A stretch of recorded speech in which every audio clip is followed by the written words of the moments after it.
ان یوفقکم اللہ لصیام و تلاوت کتاب، کہ اللہ نے تمہیں توفیق دی ہے، روزہ رکھنے کی توفیق دی ہے۔ یہ توفیق اللہ کی طرف سے ہے۔ کتنے ایسے لوگ ہیں جن کے پاس سب کچھ ہے لیکن توفیق خدا نہیں ہے۔ یہ اللہ کی بارگاہ میں آپ بیٹھے ہیں، سب کچھ چھوڑ کے آئے ہیں، اپنا گھر، اپنا بار، اپنا کاروبار، اپنا سب کچھ چھوڑ کے اللہ کی بارگاہ میں آ کے عاجزی کرنے کے لیے آئے ہیں، ورنہ کتنے ایسے ہیں سب کچھ ہے توفیق نہیں ہے۔ مسجد میں آنے کی بھی توفیق ہوتی ہے، اللہ کی بارگاہ میں آنے کی بھی توفیق ہوتی ہے۔ فرمایا اللہ نے تمہیں یہ توفیق دی ہے، کس کی؟ لصیام ہی، روزہ رکھنے کی، و تلاوت کتابیں، اور اپنی کتاب کی تلاوت کی توفیق دی ہے۔ یہ ماہ مبارک یہ قرآن کی بہار کا مہینہ ہے۔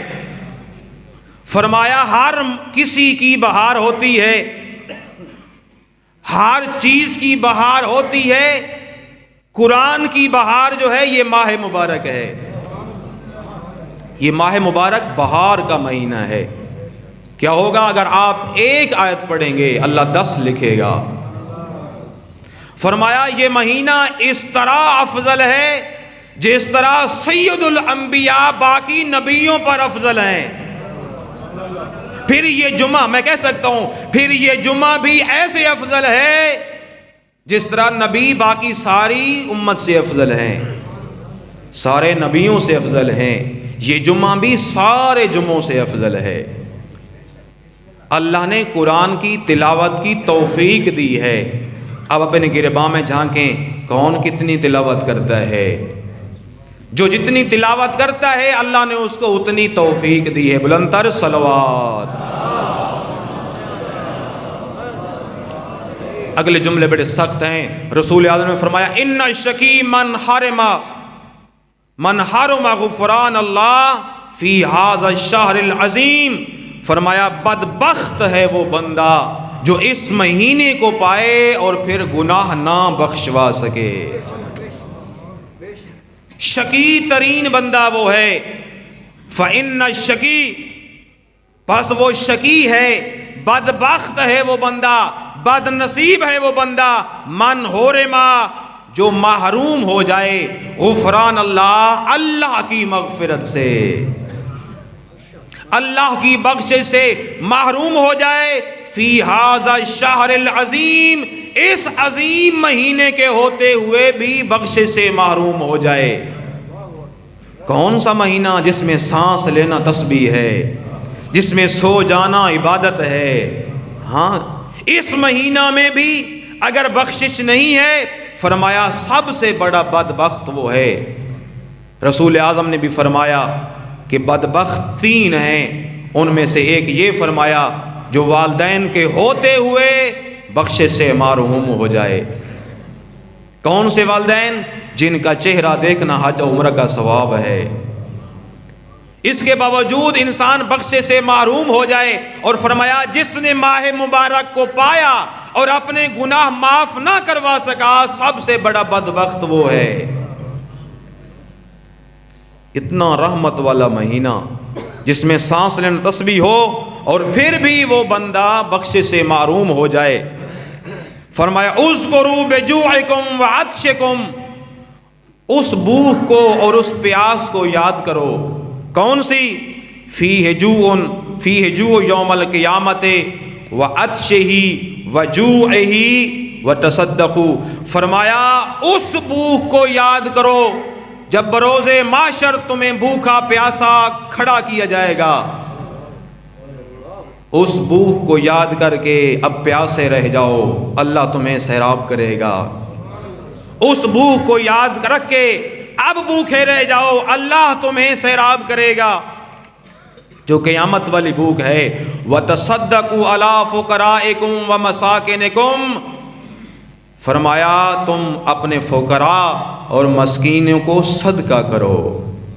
بتانا ضروری نہیں ہوتا، فقراء و مساکین کو صدقہ کرو۔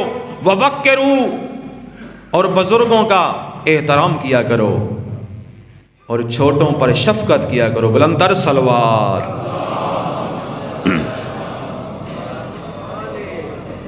وَرَحَمُوا صِغَارَكُمْ، اپنے چھوٹوں پر رحم کرو. اگلا جملہ بڑا لطیف ہے، فرمایا وَاحْفَظُوا أَلْسِنَتَكُمْ، اپنے کانوں زبانوں کی حفاظت کرو. جب پچھلا ٹائم ہوتا ہے روزے دار کا صبر لبریز ہو جاتا ہے.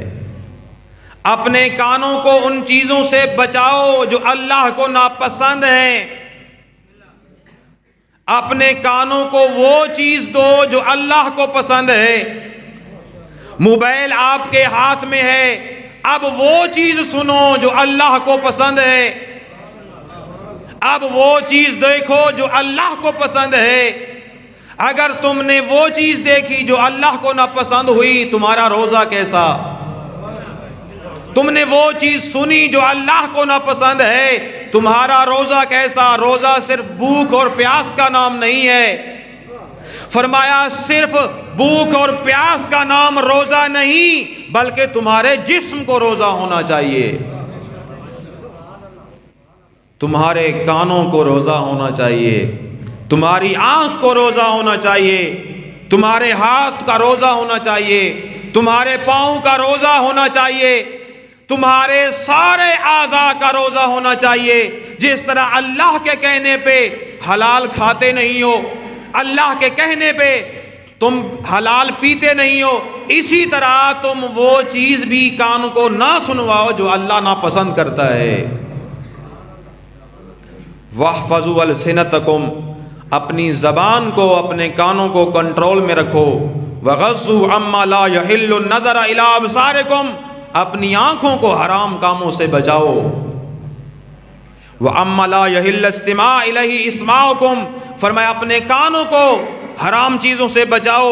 وَتَحَنُّوا عَلَىٰ أَيْتَامِ النَّاسِ سَتُحْنَنَّ أَيْتَامَكُمْ، فرمایا تم یتیموں پر رحم کرو گے تو اللہ تم پر رحم کرے گا. تم یتیموں پر مہربانی کرو، اللہ تم پر مہربانی کرے گا. وَتُوبُوا إِلَى اللَّهِ ذُنُوبَكُمْ، اللہ سے اپنے گناہوں کی معافی مانگو. توبہ کا مہینہ ہے، توبہ کرو. توبو، پس تم توبہ کرو. الی اللہ، اپنے رب کی طرف سے. من ذنوبکم، اپنے گناہوں کی توبہ کرو. ورحموا الیہ ایدیکم بالدعاء، ورفعوا الیہ ایدیکم بالدعاء، جب تم دعا مانگو اپنے ہاتھوں کو بلند کرو. کب؟ فرمایا فی اوقات صلاتکم، جب تم نماز پڑھتے ہو تو اپنے ہاتھوں کو دعا کے لیے بلند کرو، جس طرح تم دعائے قنوت پڑھتے ہو. فَإِنَّهَا، پس فَإِنَّهَا أَفْضَلُ السَّاعَاتِ، کیونکہ یہ وہ ساعات ہیں جو افضل ترین ساعات ہیں. جب تم اللہ کی بارگاہ میں نماز پڑھ رہے ہو تو اپنے ہاتھوں کو بلند کرو. کیوں؟ فَإِنَّهَا أَفْضَلُ السَّاعَاتِ، یہ گھڑی، یہ لمحے، یہ ساعات افضل ترین ساعات ہیں. يَنْظُرُ اللَّهُ بِالرَّحْمَةِ إِلَىٰ عِبَادِهِ، کیونکہ اس وقت اللہ اپنی رحمت کر رہا ہوتا ہے اپنے بندوں پر. امام نے فرمایا اگر کسی مومن کو پتہ چل جائے کہ سجدے میں جو رحمت برس رہی ہوتی ہے، مومن کبھی سجدے سے سر نہیں اٹھائے گا. اگر مومن کو پتہ چل جائے کہ سجدے میں جو اللہ کی برکتیں اور رحمتیں نازل ہو رہی ہوتی ہیں، تو پھر مومن سجدے سے سر بھی نہ اٹھائے.